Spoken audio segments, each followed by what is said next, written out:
ಈ ಪೂಜಾ ಗಾಂಧಿ ಅವರು ಅದ್ಭುತವಾಗಿ ಹಾಡು ಹಾಡುವ ಮೂಲಕ ಕನ್ನಡ ಮಾತಾಡಿ ಎನ್ನುವಂತಹ ಸಂದೇಶವನ್ನ ರವಾನೆ ಮಾಡಿದರು. ಇನ್ನು ಅನೇಕ ನಟ ನಟಿಯರು ಕರ್ನಾಟಕ ರಾಜ್ಯೋತ್ಸವದ ಶುಭಾಶಯಗಳನ್ನ ಕೋರಿದ್ದಾರೆ. ಇದೇ ಸಂದರ್ಭದಲ್ಲಿ ನಟ ವಸಿಷ್ಠ ಸಿಂಹ ಕೂಡ ಮಾತಾಡಿದ್ದಾರೆ. ಸಿದ್ಧಾಂತಗಳನ್ನ ಮೀರಿದ್ದು ನಮ್ಮ ಕನ್ನಡ ಭಾಷೆ ಅನ್ನುವಂತ ಮಾತನ್ನ ಹೇಳಿದ್ದಾರೆ. ರಾಜಕೀಯ ಸಿದ್ಧಾಂತಗಳನ್ನ ಮೀರಿದ್ದು ನಮ್ಮ ಕನ್ನಡ ಭಾಷೆ. ಕನ್ನಡ ಅನ್ನೋದು ನಮ್ಮತನ, ಅದನ್ನ ಕಾಪಾಡಬೇಕು. ಕನ್ನಡ ಅನ್ನೋದು ದೊಡ್ಡ ಆಲದ ಮರ, ಕನ್ನಡವನ್ನ ಕಾಪಾಡಿ. ಕನ್ನಡ ಭಾಷೆಯ ವಿಚಾರದಲ್ಲಿ ರಾಜಕೀಯ ಬೇಡ, ಕೀಳರಿಮೆ ಬಿಟ್ಟು ಕನ್ನಡ ಭಾಷೆಯನ್ನ ಬಳಸಬೇಕು ಅಂತ ರಿಪಬ್ಲಿಕ್ ಕನ್ನಡದ ಮೂಲಕ ನಟ ವಸಿಷ್ಠ ಸಿಂಹ ಮನವಿಯನ್ನ ಮಾಡಿಕೊಂಡಿದ್ದಾರೆ.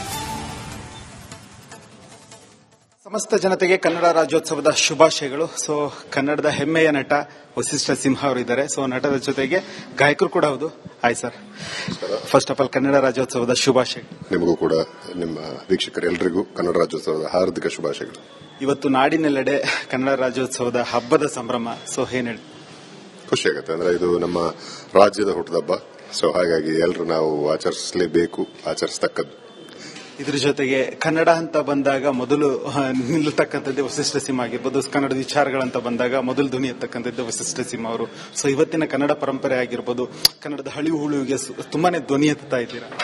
ಅದನ್ನ ಗುರುತಿಸೋದಕ್ಕೆ ಧನ್ಯವಾದಗಳು ನಿಮಗೆ. ಯಾಕಂದ್ರೆ ಇಲ್ಲಿ ಒಂದು ಮಾತಾಡಿದ್ರೆ ಬಲಗಡೆ, ಇನ್ನೊಂದು ಮಾತಾಡಿದ್ರೆ ಎಡಗಡೆ ತಳ್ಳಿಬಿಡ್ತಾರೆ ಜನ. ಸೊ ಅದೆಲ್ಲದನ್ನ ದಾಟಿ, ಅದೆಲ್ಲವನ್ನ ಸಿದ್ಧಾಂತಗಳನ್ನ, ರಾಜಕೀಯನ ಮೀರಿ ಕನ್ನಡ ಅನ್ನೋದು ದೊಡ್ಡ ಆಲದ ಮರ.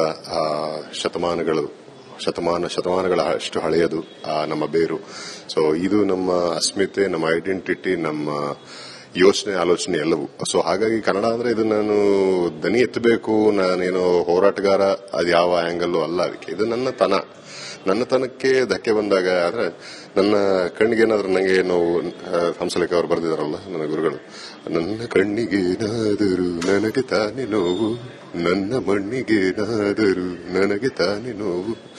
ಆ ಒಂದು ಸಾಲು ನನ್ನ ತುಂಬಾ ಇನ್ಸ್ಪೈರ್ ಮಾಡಿತ್ತು. ಹಾಗಾಗಿ ಅಂದ್ರೆ ನಮ್ಮ ತನವನ್ನ ನಮ್ಮನೇಲೇ, ನಮಗೆ ಆಗ್ಲಿ ನಮ್ಮ ಮನೆಯವರಿಗೆ ಆಗ್ಲಿ ಏನೇ ಧಕ್ಕೆ ಬಂದ್ರು ಅಥವಾ ಸಮಸ್ಯೆ ಆದರೂ ಅದಕ್ಕೆ ಸ್ಪಂದನೆ ಮಾಡೋರು ನಾವೇ ಆಗಿರ್ತೀವಲ್ವ. ಹಾಗೆ ಇದು ಕನ್ನಡ ಅನ್ನೋದು ದೊಡ್ಡ ಆಲದ ಮರ, ಆ ಮರದ ನೆರಳಲ್ಲಿರೋರು ನಾವು. ಸೊ ಇಲ್ಲಿ ಏನೇ ಆದಾಗ್ಲೂ ಅದಕ್ಕೆ ಗಣಿ ಎತ್ತಲೇಬೇಕು, ಅದು ನಮ್ಮೆಲ್ಲರ ಕರ್ತವ್ಯ ಕೂಡ. ಸೊ ನೀವು ಮುಂಚೆಯಿಂದನೂ ಬರುವ ಕನ್ನಡ ರಾಜ್ಯೋತ್ಸವ ಯಾವ ರೀತಿ ಸೆಲೆಬ್ರೇಟ್ ಮಾಡ್ತಾ ಇದ್ರಿ? ಸೊ ಈಗ ನೀವೊಬ್ಬ ಹೆಮ್ಮೆಯ ನಟ, ಸ್ಟಾರ್ ನಟ. ಸೊ ನೀವು ಬಾಲ್ಯ ದಿನಗಳಾಗಿರೋದು, ಕಾಲೇಜ್ ಡೇಸ್, ಸ್ಕೂಲ್ ಡೇಸ್ ಅಲ್ಲಿ ಯಾವ ರೀತಿ ಕನ್ನಡ ಅಂದ್ರೆ ಬಾಲ್ಯದಿಂದ ಕನ್ನಡ ರಾಜ್ಯೋತ್ಸವದ ಆಚರಣೆ ಅಂತ ಬಂದ್ರೆ ಈ ಸ್ಕೂಲಲ್ಲಿ ಇವೆಂಟ್ಗಳಿರೋದು, ಅಲ್ಲಿ ನಾವು ಕನ್ನಡದ ಹಾಡುಗಳನ್ನ, ರೂಪಗಳನ್ನ ಪ್ರದರ್ಶನ ಮಾಡೋದಾಗ್ಲಿ, ಅಥವಾ ಕನ್ನಡದ ಕವಿತೆಗಳನ್ನ, ಸಾಹಿತ್ಯವನ್ನ ಚರ್ಚಿಸೋದಾಗ್ಲಿ, ಈ ತರದೆಲ್ಲ ನಡೀತಾ ಇತ್ತು. ಆಶು ಕವಿತೆ ಬರೆಯೋ ಕಾಂಪಿಟೇಷನ್ಗಳಿರೋದು. ಸೊ ಈ ತರದ್ದೆಲ್ಲ ಒಂದಷ್ಟು ಅಂದ್ರೆ ಸ್ಕೂಲ್ ಡೇಸ್ ಅಲ್ಲಿ ನಡೆದಿದ್ದು. ಆನಂತರ ಅದು ಕಟ್ಟಾಗಿ ಈಗೇನಂದ್ರೆ ನಮ್ಮ ಪ್ರಯತ್ನ ಏನಿರುತ್ತೆ ಅಂದ್ರೆ ಕನ್ನಡ ನೀನು ಮಾತಾಡು, ನೀನು ಪಾಲಿಸು ಅಂತ ಯಾವನು ಹೆದರಿಸಿ ಇನ್ನೊಂದು ಮಾಡೋದಕ್ಕಿಂತ ಫಸ್ಟ್ ನಾವು ಕನ್ನಡವನ್ನು ಬಳಸಬೇಕು ಅನ್ನೋ ಪಾಲಿಸಿನ ನಾನು ನಂಬೋನು. ಅಂಡ್ ಕನ್ನಡ ನಾವು ಯಾವಾಗ ಬಳಸೋದ್ರಲ್ಲಿ ಹಿಂದೆ ಮುಂದೆ ನೋಡ್ತೀವಿ, ಆಗ ನಮ್ಮ ಕೀಳರಿಮೆ ಹೊರಗೆ ಕಾಣುತ್ತೆ. ಸೊ ಕನ್ನಡವನ್ನ ಬಳಸಿ, ಫಸ್ಟ್ ನಾವೆಲ್ಲರೂ ಬಳಸಬೇಕು. ಕನ್ನಡದವರೆಲ್ಲರೂ ಪ್ರೀತಿಯಿಂದ ಕನ್ನಡವನ್ನ ಮಾತಾಡಿದಾಗ ಸ್ವಾಭಾವಿಕವಾಗಿ ಹೊರಗಡೆ, ಅಂದ್ರೆ ಹೊರಗಿನ ಬಂದವ್ರಿಗಾಗ್ಲಿ, ಹೊರಗಡೆನವ್ರಿಗಾಗ್ಲಿ, ಸೊ ಕನ್ನಡವನ್ನ ನಾನು ಕಲಿಬೇಕು ಅನ್ನೋ ಒಂದು ಭಾವನೆ ಯಾರು ಬರುತ್ತೆ. ಯಾಕಂದ್ರೆ ನನ್ನ ಸುಮಾರು ಜನ ಫ್ರೆಂಡ್ಸ್ ನನಗೆ ಹೊರಗಡೆಯವರು ಬಂದು ಇಲ್ಲಿ ಬಂದಾಗ ಹೇಳೋದೇನಂದ್ರೆ, ಇಷ್ಟು ವರ್ಷ ಆಯ್ತಲ್ಲ ಮಗನೇ ನೀವು ಬಂದು ಇನ್ನು ಕನ್ನಡ ಕಲ್ತಿಲ್ಲ ಅಂದ್ರೆ, ನಾನು ಹೊರಗೋದ್ರೆ ನನಗೆ ಹಿಂದಿಲಿ ಮಾತಾಡಿಸ್ಬಿಡ್ತಾರೆ, ತೆಲುಗಲ್ಲಿ ಮಾತಾಡಿಸ್ಬಿಡ್ತಾರೆ, ತಮಿಳಲ್ಲಿ ಮಾತಾಡಿಸ್ಬಿಡ್ತಾರೆ. ಸೊ ನನಗೆ ಕನ್ನಡ ಕಲಿಯೋ ಅನಿವಾರ್ಯತೆ ಬರಲಿಲ್ಲ ಅಂತ ಸಾಧಾರಣ ಎಲ್ಲರೂ ಹೇಳೋದು. ಸೊ ಕನ್ನಡ ಮಾತಾಡೋ ಅನಿವಾರ್ಯತೆ ಬರಲಿಲ್ಲ ಅನ್ನೋ ಕಾರಣ ಯಾರು? ನೀವು ಕಡೆ. ಸೊ ಹಾಗಾಗಿ ಮೊದಲು ಅದನ್ನ ಬದಲಾಯಿಸ್ಕೋಬೇಕು. ಸೊ ನಾವೆಲ್ಲರೂ ಕನ್ನಡ ಮಾತಾಡಿದಾಗ ನಮ್ಮ ನೋಡಿ ಅವ್ರಿಗೂ ಕಲಿಬೇಕು ಅನ್ನೋ ಒಂದು ಭಾವನೆ ಬರುತ್ತೆ. ನಾವು ಸದ್ಭಾವನೆಯಿಂದ ಕನ್ನಡ ನೋಡಿದಾಗ ಅವ್ರಿಗೂ ಸದ್ಭಾವನೆ ಅನ್ನೋದು ಸ್ವಾಭಾವಿಕವಾಗಿ ಹುಟ್ಟುತ್ತೆ. ಸೊ ಈ ಪ್ರಯತ್ನ ನನ್ನ ಕಡೆಯಿಂದ ನಾನು ನಿರಂತರವಾಗಿ ಮಾಡ್ತಿದ್ದೀನಿ, ನಡೀತಾ ಇದೆ. ಇದಾಗಿತ್ತು ಏನು ಖ್ಯಾತ ನಟ ವಸಿಷ್ಠ ಅವರ ಮಾತಾಗಿರುವಂತದ್ದು. ಏನು ಕನ್ನಡ ಯಾವತ್ತೂ ಬೆಳೆದಾಗಿದೆ, ಅದನ್ನ ನಾವೆಲ್ಲ ಉಳಿಸಬೇಕು, ಬಳಸಬೇಕು ಎನ್ನುವಂತ ಒಂದು ಮಾತನ್ನ ಹಾಡಿರುವಂತದ್ದು. ಕ್ಯಾಮರಾ ಪರ್ಸನ್ ಲೋಹಿತ್ ಜೊತೆ ಪ್ರವೀಣ್ ಕುಮಾರ್ ಸಲಗ್ನಳ್ಳಿ, ರಿಪಬ್ಲಿಕ್ ಕನ್ನಡ. ಕನ್ನಡ ರಾಜ್ಯೋತ್ಸವದ ಹಾರ್ದಿಕ ಶುಭಾಶಯಗಳು. ಇವತ್ತು ನಾಡಿನೆಲ್ಲೆಡೆ ಕನ್ನಡ ರಾಜ್ಯೋತ್ಸವದ ಹಬ್ಬದ ಸಂಭ್ರಮ. ಸೊ ಏನ್ ಹೇಳಿ? ಖುಷಿ ಆಗುತ್ತೆ. ಅಂದ್ರೆ ಇದು ನಮ್ಮ ರಾಜ್ಯದ ಹುಟ್ಟದಬ್ಬ. ಸೊ ಹಾಗಾಗಿ ಎಲ್ಲರೂ ನಾವು ಆಚರಿಸಲೇಬೇಕು, ಆಚರಿಸತಕ್ಕದ್ದು. ಇದ್ರ ಜೊತೆಗೆ ಕನ್ನಡ ಅಂತ ಬಂದಾಗ ಮೊದಲು ನಿಲ್ಲತಕ್ಕಂಥದ್ದೇ ವಸಿಷ್ಠ ಸಿಂಹ ಆಗಿರ್ಬೋದು. ಕನ್ನಡದ ವಿಚಾರಗಳಂತ ಬಂದಾಗ ಮೊದಲು ಧ್ವನಿ ಎತ್ತಕ್ಕಂಥದ್ದು ವಸಿಷ್ಠ ಸಿಂಹ ಅವರು. ಸೊ ಇವತ್ತಿನ ಕನ್ನಡ ಪರಂಪರೆ ಆಗಿರ್ಬೋದು, ಕನ್ನಡದ ಹಳಿವು ಹುಳುವಿಗೆ ತುಂಬಾನೇ ಧ್ವನಿ ಎತ್ತಾ ಇದ್ದೀರಾ. ಅದನ್ನ ಗುರುತಿಸೋದಕ್ಕೆ ಧನ್ಯವಾದಗಳು ನಿಮ್ಗೆ. ಯಾಕಂದ್ರೆ ಇಲ್ಲಿ ಒಂದು ಮಾತಾಡಿದ್ರೆ ಬಲಗಡೆ, ಇನ್ನೊಂದು ಮಾತಾಡಿದ್ರೆ ಎಡಗಡೆ ತಳ್ಳಿಬಿಡ್ತಾರೆ ಜನ. ಸೊ ಅದೆಲ್ಲದನ್ನ ದಾಟಿ, ಅದೆಲ್ಲವನ್ನ ಸಿದ್ಧಾಂತಗಳನ್ನ, ರಾಜಕೀಯನ ಮೀರಿ ಕನ್ನಡ ಅನ್ನೋದು ದೊಡ್ಡ ಆಲದ ಮರ. ಶತಮಾನಗಳ ಅಷ್ಟು ಹಳೆಯದು ನಮ್ಮ ಬೇರು.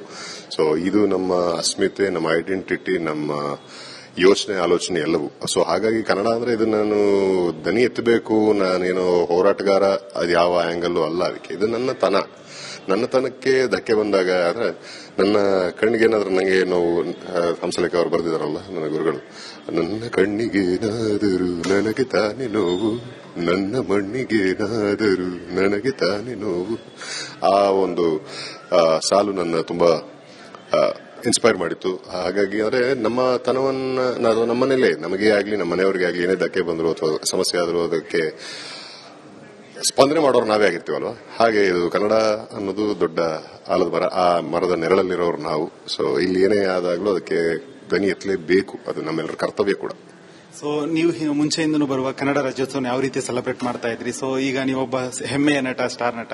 ಸೊ ನೀವು ಬಾಲ್ಯ ದಿನಗಳಾಗಿರೋದು, ಕಾಲೇಜ್ ಡೇಸ್, ಸ್ಕೂಲ್ ಡೇಸ್ ಅಲ್ಲಿ ಯಾವ ರೀತಿ ಕನ್ನಡ ಅಂದ್ರೆ ಬಾಲ್ಯದಿಂದ ಕನ್ನಡ ರಾಜ್ಯೋತ್ಸವದ ಆಚರಣೆ ಅಂತ ಬಂದ್ರೆ ಈ ಸ್ಕೂಲಲ್ಲಿ ಇವೆಂಟ್ಗಳಿರೋದು, ಅಲ್ಲಿ ನಾವು ಕನ್ನಡದ ಹಾಡುಗಳನ್ನ, ರೂಪಗಳನ್ನ ಪ್ರದರ್ಶನ ಮಾಡೋದಾಗ್ಲಿ, ಅಥವಾ ಕನ್ನಡದ ಕವಿತೆಗಳನ್ನ, ಸಾಹಿತ್ಯವನ್ನ ಚರ್ಚಿಸೋದಾಗ್ಲಿ, ಈ ತರದ್ದೆಲ್ಲ ನಡೀತಾ ಇತ್ತು. ಆಶು ಕವಿತೆ ಬರೆಯೋ ಕಾಂಪಿಟೇಷನ್ಗಳಿರೋದು. ಸೊ ಈ ತರದ್ದೆಲ್ಲ ಒಂದಷ್ಟು ಅಂದ್ರೆ ಸ್ಕೂಲ್ ಡೇಸ್ ಅಲ್ಲಿ ನಡೆದಿದ್ದು. ಆನಂತರ ಅದು ಕಟ್ಟಾಗಿ ಈಗೇನಂದ್ರೆ ನಮ್ಮ ಪ್ರತಿ ಸಲ ನಮ್ಮ ಪ್ರಯತ್ನ ಏನಿರುತ್ತೆ ಅಂದ್ರೆ ಕನ್ನಡ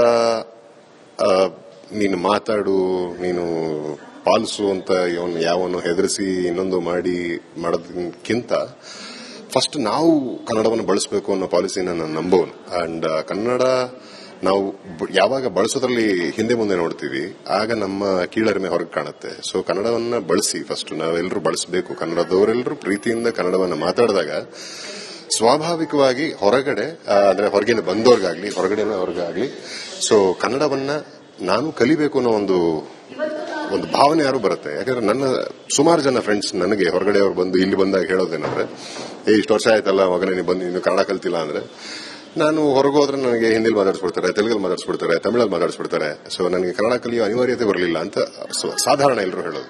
ಸೊ ಕನ್ನಡ ಮಾತಾಡೋ ಅನಿವಾರ್ಯತೆ ಬರಲಿಲ್ಲ ಅನ್ನೋ ಕಾರಣ ಯಾರು? ನೀವು ಕಡೆ.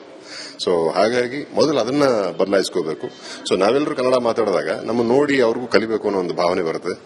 ನಾವು ಸದ್ಭಾವನೆಯಿಂದ ಕನ್ನಡ ನೋಡಿದಾಗ ಅವ್ರಿಗೂ ಸದ್ಭಾವನೆ ಅನ್ನೋದು ಸ್ವಾಭಾವಿಕವಾಗಿ ಹುಟ್ಟುತ್ತೆ. ಸೊ ಈ ಪ್ರಯತ್ನ ನನ್ನ ಕಡೆಯಿಂದ ನಾನು ನಿರಂತರವಾಗಿ ಮಾಡ್ತಿದ್ದೀನಿ, ನಡೀತಾ ಇದೆ. ಇದಾಗಿತ್ತು ಏನು ಖ್ಯಾತ ನಟ ವಸಿಷ್ಠ ಅವರ ಮಾತಾಗಿರುವಂತದ್ದು. ಏನು ಕನ್ನಡ ಯಾವತ್ತೂ ಬೆಳೆದಾಗಿದೆ, ಅದನ್ನ ನಾವೆಲ್ಲ ಉಳಿಸಬೇಕು, ಬಳಸಬೇಕು ಎನ್ನುವಂತ ಒಂದು ಮಾತನ್ನ ಹಾಡಿರುವಂತದ್ದು. ಕ್ಯಾಮರಾ ಪರ್ಸನ್ ಲೋಹಿತ್ ಜೊತೆ ಪ್ರವೀಣ್ ಕುಮಾರ್ ಸಲಗ್ನಳ್ಳಿ.